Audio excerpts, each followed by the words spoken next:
Okay, I'd like to call this meeting of the Allegheny County Board of Elections, Monday, June 9th, 2025 at 2 p.m. to order. Roll call, please. Good afternoon. Chair Present. Member Here. Here. Wonderful. Do we have any public comment today? There's one person signed up to speak. Brilliant. I'm David Tessitore. Thank you, sir. You have 3 minutes. My name is David Tessitore, Judge of Election at Pittsburgh, Ward 7, District 13. On election day, we had a problem with the fact that our parking that is normally reserved for voters in front of the poll was filled up with the Winchester Thurston students parking there, and the police did not want to do anything about it. We did have on one street cones or something. It's something that this is one pole. You have quite a few. Most of them probably have off-street parking, but that's not necessarily the case with the number that might come up with something similar to this. So it's a suggestion that we make some improvements in the process by having it followed through on. Okay? Thank you. Thank you. And for the edification of the board, I was the one who fielded the call in the time on election day. Mr. Tessitore had spoke. We are aware, speaking on behalf of some of the facilities folks, that there are some situations in the city in particular where we may, upon further review, look for some parking variances that you might have seen around downtown that we could get just for a couple of days just to accommodate that. So elections is aware and will be addressing. Thank you for that update. Moving to the approval of the minutes, do I have a motion to approve the minutes from May 8th, 2025 meeting? So moved. Second. All in favor? Aye. Brilliant. And now we are going to certify the municipal primary election from May 20th, 2025. Thank you. Election morning was relatively smooth. We did have a handful of places that opened late. Either the board member showed up late or couldn't get in the building, stuff like that. So we had all of our polling places. I mean, we were able to handle all those situations internally. It was a pretty uneventful day. The turnout was rather low. I projected 30%. It was 25% overall. It was 34.79 Democrat and 19.92 Republicans. You take the average. We had 82,000 people vote by mail. 67,000 of those were Democratic. 13,000 of those are returned Republican ballots. When it was all said and done, this number will continue to grow. There was 862 ballots that we were unable to count, whether they were returned without the secrecy envelope, not signed by the voter, or received after the deadline. I think that Thursday after the election, we received about 500 of those in the mail alone. So that was most of them, and that's unfortunate. I mean, we want to count every ballot that's cast. So all of our write-ins are done. Notification was mailed to all the municipal winners. There's 362 winners. I don't know if you're aware that we had 4 candidates for Court of Common Pleas that received over 6,000 votes. Now, as part of each. So as part of what I'm asking you to sign today, is we'll certify those numbers to the state, and the state will notify the judicial candidates. But there are a couple of county council Republican write-in winners, and the rest are municipal. All their mailings went out last Thursday. We gave them until June 23rd to file and claim the office. There's approximately that number again, 300, 350. These are judges and inspectors of elections. All their vote totals are tallied and made into a spreadsheet, and they're going to start going out in the mail today. On provisional ballots, we had 1,708 cast. 840 were counted completely.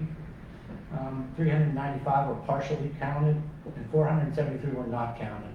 Mostly those were not counted were people in the suburbs registered nonpartisan and wanted to vote Democrat or Republican in the primary, or not registered at all. And we ended up pretty good with poll workers. We paid 6,200 poll workers, and those checks went out the week after.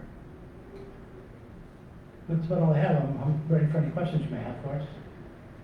Member Kirk? Sorry. For the ones that were only partially counted, what kind of instances occurred there? with the provisionals? For example, if somebody is registered in, I'm gonna make this up, in the city of Pittsburgh, and they work in Baldwin, went into a polling place in Baldwin, they're registered to vote, they're registered to that party, we can count the offices that they voted on that ballot. It would mostly be the countywide offices, you know, we would vote the like offices that they could vote for. So if someone did that, you would look up their address and you do all that, or how? Yes, we look up where they're registered, where they voted. We also make sure that they didn't vote in their home precinct before we decided if this ballot should be counted, just to avoid anybody trying to vote twice. Oh, that's great, thanks. Member Howell? I just have a question about when there are, especially when there are referendum questions on the back, if we have the control as a county over printing an extra message on the bottom of the ballot to like really get people's attention to flip on the back. I know I've heard a lot of people talking about, you know, messaging to use around it, but I do think an actual statement on the ballot, flip it over, there are more things to vote for on the back would be really helpful. Are we able to do that if we were as a board at a later date to decide to do that? And there is some verbiage. If Yeah. you know, all our ballots always have 3 columns. The 3rd column at the bottom, it'll say, you know, additional offices on the reverse side, or Right. please check the back side. But we could, Like in the instructions or just something that catches a lot of people's attention, because I know that when I went to vote myself, that was something that the poll workers said to me, is that they noticed they were getting a lot of ballots that were blank on the back. And I was wondering what we can do to kind of fix that. so I think all the city of Pittsburgh had the questions on the back, but yes, it is possible to have verbiage. Yeah, okay, thank you. I don't have any questions, just want to thank you again for administering another successful and smooth election. Thank you. Okay. Is there any new business? Or do we have to do a vote? Okay. Okay. So do I have a motion to move to certify the May 20th, 2025 municipal primary election? So moved. Second, I have a first and second. All in favor? Aye. Great. Moving on to new business. I have no new business. Sure, go ahead, Member Kirk. Thank you. Just a couple things people have notified me about. At the South Park Satellite Center, handicap parking again. So the handicap parking is very nice, but they said what was happening is there was no sign saying it existed. So people were parking right here, then hobbling over, and then seeing the handicap parking. So if we could just get a signage there saying handicap ahead, to the left, or whatever, that would be helpful. The other thing I was just had a curiosity about. So I've been following the results, the voting results from the Pittsburgh Public School Board on the news. Made the news like 3 different nights that I happened to catch it. And let me preface, I have no connection to any candidate, nothing with the school board. I'm just interested in the process, how it goes. So if I have it right, so in District 9, election night, May 20th, ended with the District 9 candidate, Petonic, ahead by 1 vote, with 1 precinct not reported. Then it came out on Friday, 3 days later, that it was reported that day, 3 days later, and now Walker's ahead 15 votes. And then fast forward to Wednesday, provisionals are counted, and then Walker ends up 5 ahead, Petonic conceded, and we're done. What happened that precinct wasn't reported? So we had 4 machines, or 4 precincts, and we weren't able to report election night. Inside each precinct voting machine, DS200, are 2 memory sticks. One is ready in election night over the internet, and that is our unofficial stick. We cannot use that stick again to read into our database because it came in contact with the internet. The day after the election, we read the official stick in. So we accumulate all those results, but we didn't update our website until Friday at 9 a.m., which was the swearing in. That's when we could start making adjustments to our official database. Ironically, I spoke to both candidates in that race, and the precinct that was missing was in the 27th ward, I believe. The judges and election inspectors did their job correctly, and they posted a copy of the tape on the wall. both candidates were able to go to the polling place the next day and see that tape and get the results, so they both knew the outcome before it was posted online. Then you are correct. Ms. Botonic came in and observed the return board. She observed this open and count the provisionals, and she did pick up some votes. But that's chronologically how that happened. Like, why was every other precinct that I could see was counted? Why didn't that one get counted? So it didn't, like, they did not deliver the results that night, or? So they would have delivered one stick and not the other. And like I said, we don't want to like to read sticks into the different databases. We don't want to contaminate.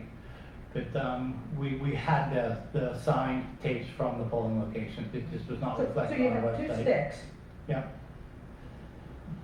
Why didn't they bring two? They're in different locations in the machine. You've found out 2 different doors to get them. And it's not always the same precincts, but there's always a few that forget one of them. Can we put little Post-its on the machine? Don't forget me. There are notes on the machine, and it's actually out of our 250, polling place coordinators that go around to the polling places on election day. That's one of the things that they stress and tell the judges and the board members. Please remember to return those sticks. But I think one of the precincts was Ross, and when they started to shut down the machine, before it had written the results to the sticks, they hit the off button. So you weren't getting any results from that machine that night, no matter what you did. We had to rescan those ballots.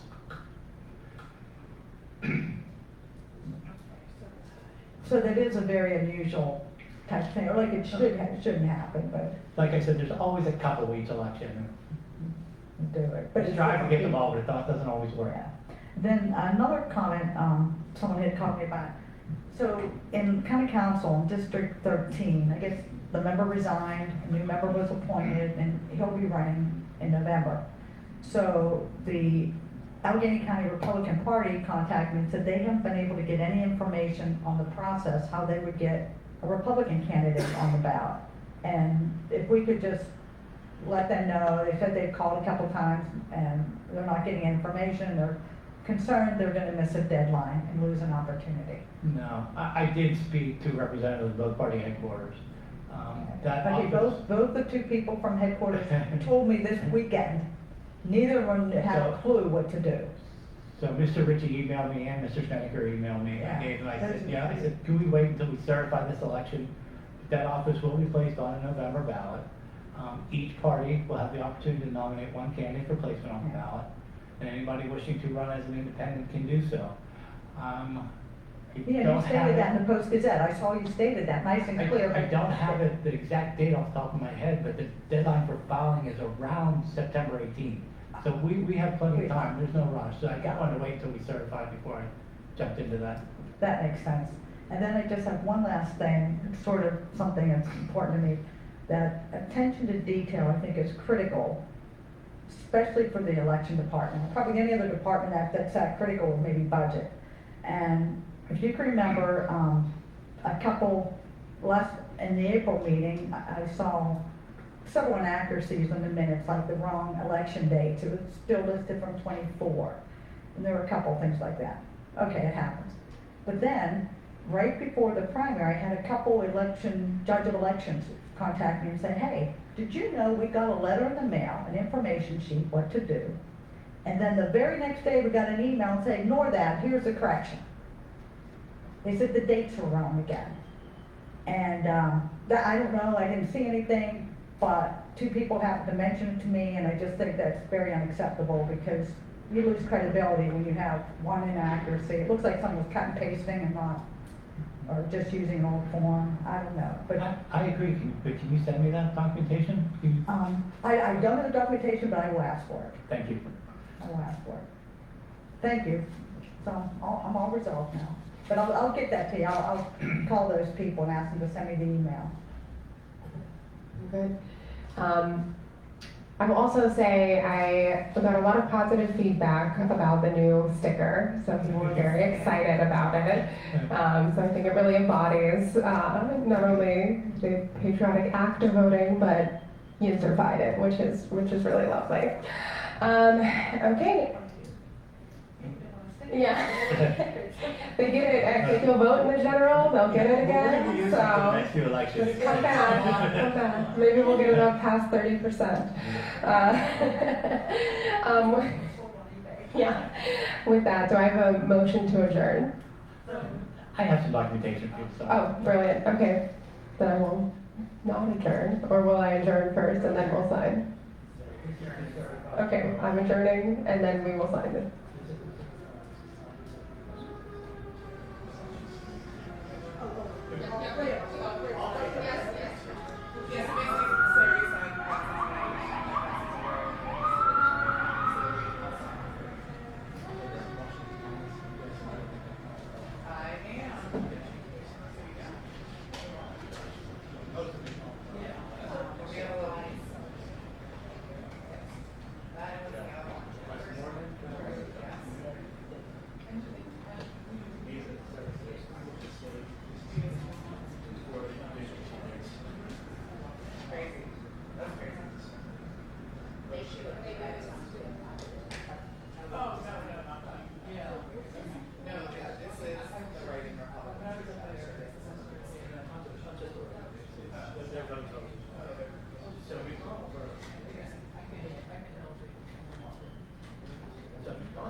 Funny things,